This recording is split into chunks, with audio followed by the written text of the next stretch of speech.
Hola, bienvenidos a la tercera temporada del podcast Hablemos de Vino con Pamela Casanova.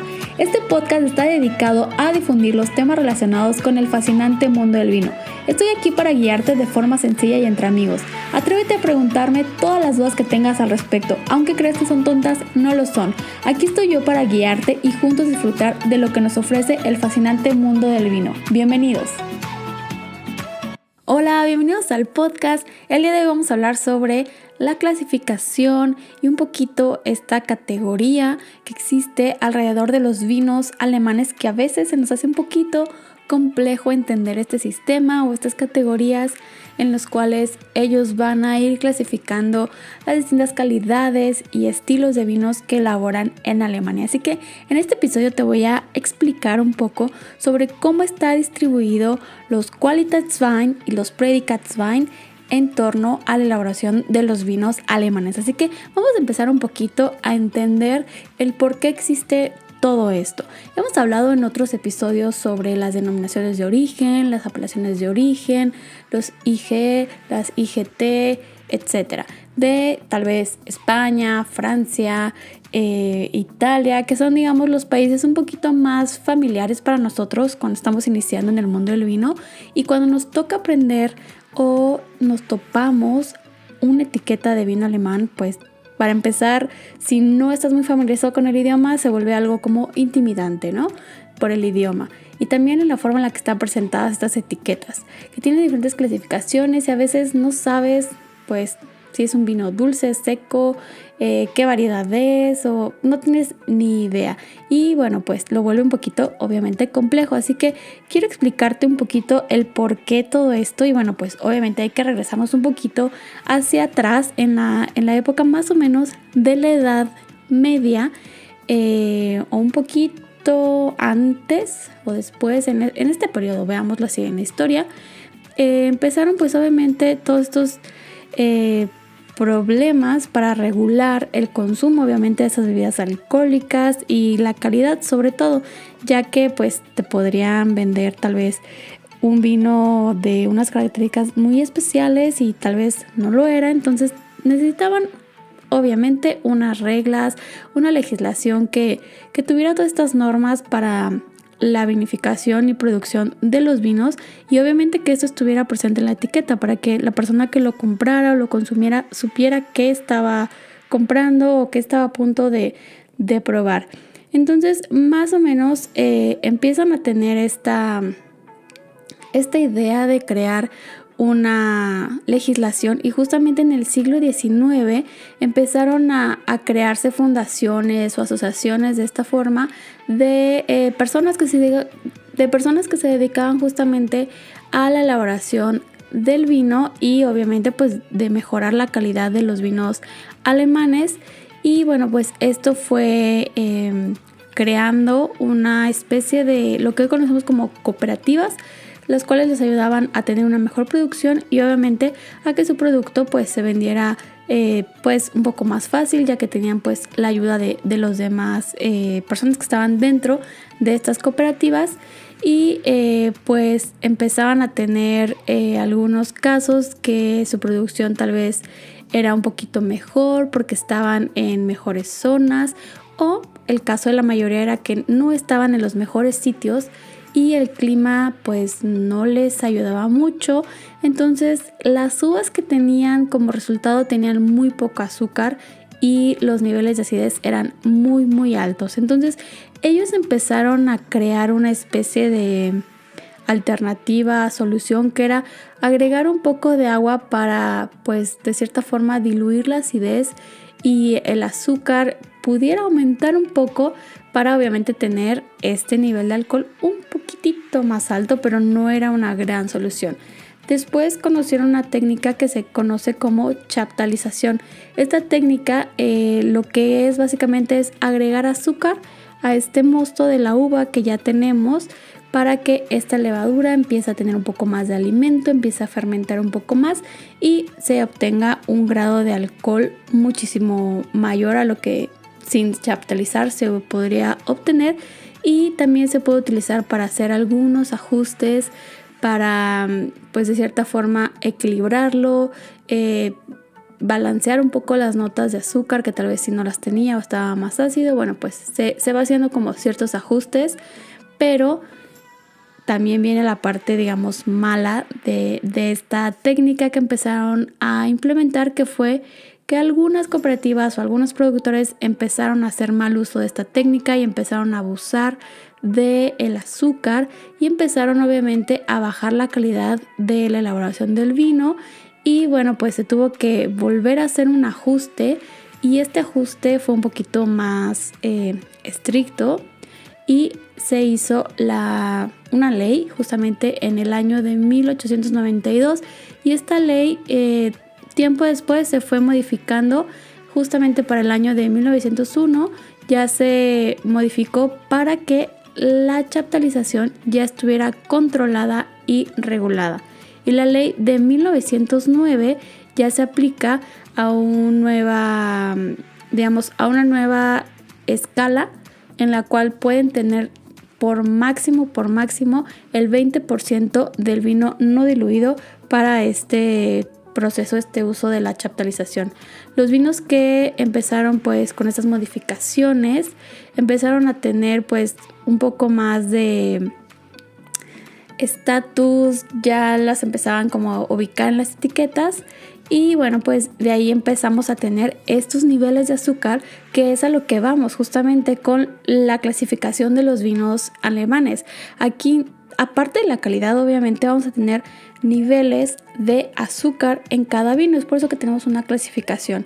Se van a crear etiquetas de los vinos alemanes que hoy en día vamos a encontrar. O sea, lo que se creó hace años son las mismas estructuras, las mismas, digamos, estilos de etiquetas para ofrecernos la información que tenemos en nuestro vino. La ley justamente establece 3 niveles de calidad, que básicamente es una DOP, que es una denominación de origen protegida. Tenemos una IGP, que va a ser una indicación geográfica protegida, y una categoría básica como tal cual como vine o como vino, la cual podemos obviamente encontrarla en las etiquetas. No lo vamos a encontrar en español o en inglés, la vamos a encontrar en alemán, y en el caso de la denominación de origen protegida la vamos a encontrar Gesuchte Ursprungsbezeichnung. Esta es la parte en la que vamos a encontrar en las etiquetas, y son vinos con una calidad o unas características que pues básicamente nos van a hablar del origen o de la zona geográfica de donde provienen. También vamos a encontrar que para el año 2018 el 96% de los vinos en alemanes estuvo dentro de una categoría, la cual se las menciono, que es una IGP, y esta va a aparecer como una Geschützte Geographische Angabe. Y estos van a ser pues productos que vienen justamente de una zona delimitada geográfica, y su calidad o la reputación del mismo pues van a venir obviamente de esta misma zona. Y el único, digamos, vino alemán dentro justamente de esta categoría son los vinos de la tierra, o también conocidos como Landwein.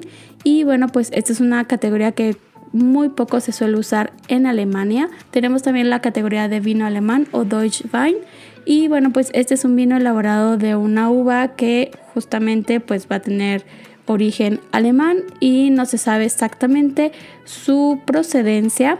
En el caso de los vinos que van a tener una denominación de origen protegida, en Alemania los vamos a encontrar divididos en 2 categorías importantes, que van a ser los vinos Qualitätswein, que son los vinos de calidad, y los vinos Prädikatswein, que son vinos con características o atributos, veámoslo de esta forma, especiales.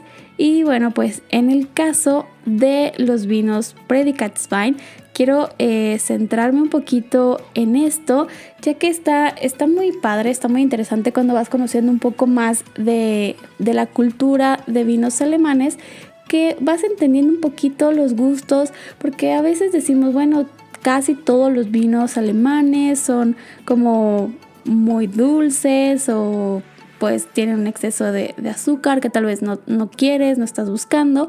Y bueno, pues tenemos obviamente diferentes categorías. Cuando en las etiquetas te aparezca la leyenda Trocken, quiere decir que es un vino seco. se aparece la leyenda de Halbtrocken, es un vino con algo de dulzor. Entonces aquí primero si aparece Trocken, bueno, pues ya vamos a tener un vino seco, o si aparece Halbtrocken, es un vino con algo de azúcar. Sobre esto vamos a tener veámoslo así, una clasificación, unos niveles que van a estar regulados por el azúcar. Entonces son niveles de azúcar que necesariamente se tienen que conocer para entender más o menos el por qué son así. La primera sería la categoría o el nivel de azúcar Cabinet, que esta es una categoría de los predicats y esto incluye vinos un poco más ligeros, más delicados. Aquí vamos a encontrar Riesling que normalmente tienen cuerpos muy ligeros, que son pues muy livianos, con algunas notas ya sea de frutas verdes, cítricos o algunas notas florales. También tenemos la categoría de Spätlese, que aquí son vinos de una vendimia tardía. También tenemos la categoría de Spätlese, que son vinos de una vendimia o una cosecha tardía. Los Riesling que generalmente vienen de esta categoría de Spätlese tienen un poco más de aromas y sabores, es un poquito más concentrado, con un poquito más de cuerpo. Después viene la categoría o el nivel de dulzor Auslese, que es una vendimia seleccionada. En estos vinos se van a elaborar con racimos que ya están ligeramente sobremadurados y pues obviamente se cuida la selección de los mismos. Los aromas y notas que vamos a encontrar en un Auslese van a ser notas más de frutos de hueso, un poquito de notas tropicales, y algunos Auslese pueden tener un estilo de vino Trocken, un estilo seco a pesar de estar en esta categoría, pero la mayoría van a tener algo más de dulzor. También tenemos los vinos que tienen la leyenda Beerenauslese, es una vendimia que se hace de granos seleccionados.